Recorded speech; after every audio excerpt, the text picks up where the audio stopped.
Billionaires are buying mass amounts of assets right now, guys. Stuff is going down. We got a lot to cover today, and take a look at this. As always, we're starting off with the price of Bitcoin. Bitcoin right now is just chopping. Not too much happening here. Into our first story of the day, take a look at this. Italy to tax over 26%. 26% on cryptocurrency profits over 2,000 euros in 2023. Now, I'm not sure what happens after 2023, but this is absolutely ridiculous. If you're into crypto and you're in Italy, that's not going to really work out. 26%? Shit is crazy. And to our next story, take a look at this. Bahamas Securities Commission says it's holding FTX deposits worth over $3.5 billion. Now, Bahamas Securities Commission is translation just for the fucking government. And the government's holding $3.5 billion worth of FTX deposits. Now, what are they going to do with these deposits? Who knows? This whole FTX thing is just absolutely nuts. And this next story is even more nuts. Take a look at this. Sam Bankman-Fried reportedly cashes out almost 700 grand while under house arrest. Now, 700 grand to Sam Bankman-Fried is literally nothing. But under house arrest? Are you kidding me? Absolutely ridiculous, but not surprising at all.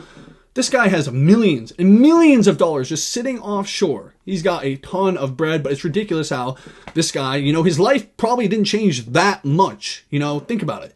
All he did before was just sit on League of Legends and be a degen trader. He's probably doing the same shit now. He's probably losing fucking trades on goddamn Binance and just getting shit on in that League of Legends. I don't even know what to say. This whole thing's absolutely ridiculous. And I don't even want to get into it. Just ridiculous how the way this guy is being treated. And he stole billions of dollars. And he fucking admitted it. Absolutely ridiculous. Now take a look at this. New Fed research flags rising risk of U.S. recession. 27 states are showing declining economic activity, which likely indicates recession coming. This is really the story of what's going on, guys. You got to understand, 2023 probably going to be a rough year. We're probably going to head into what's going to be considered a real recession, where things actually get pretty fucking rough. Now, we all know it's already expensive at the grocery store, but when the consumer stops spending as much, which is starting to happen, that's when the whole engine just starts to fucking crack. It's not going to be good. It's not going to be good at all. I'm predicting it's going to be a rough year, to be honest. And take a look at this from the FDIC.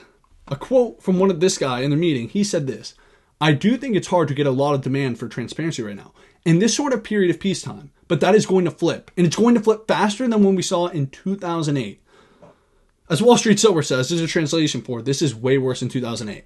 Now, I kind of disagree. Is it really, are they going to let it be worse in 2008? People are going to be rioting in the streets. It is not going to be pretty at all if it actually got worse in 2008. You know how bad that would be? It would be crazy. Everyone would be basically fucked. It would be pretty bad.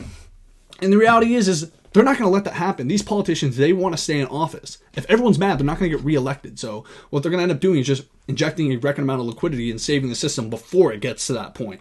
If the Fed just continued to raise rates, yeah, it actually probably would get worse in 2008. But the reality is are they going to let the whole system collapse and burn under their watch? No. And then take a look at this. The S&P 500 falls 19.4% in 2022.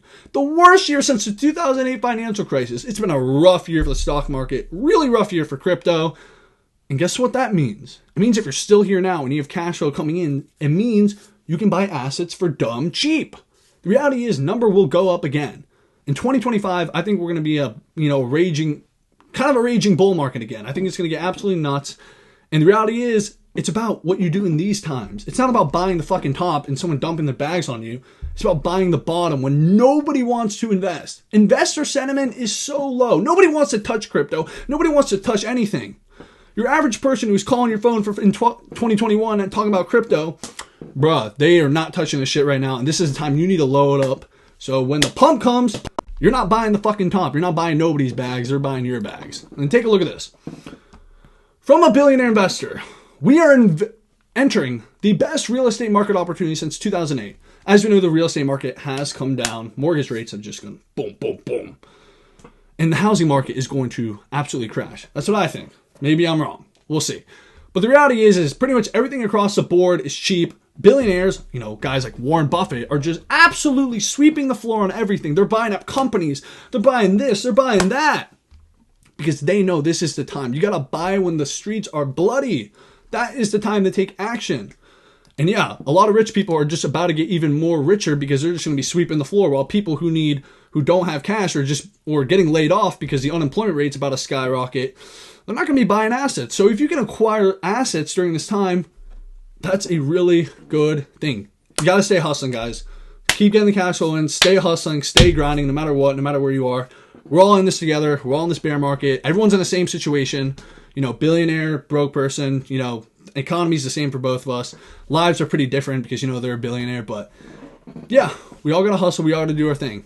And yeah, guys, that's it for the video. Make sure to subscribe and like the video. We're doing daily videos here covering everything going on in crypto.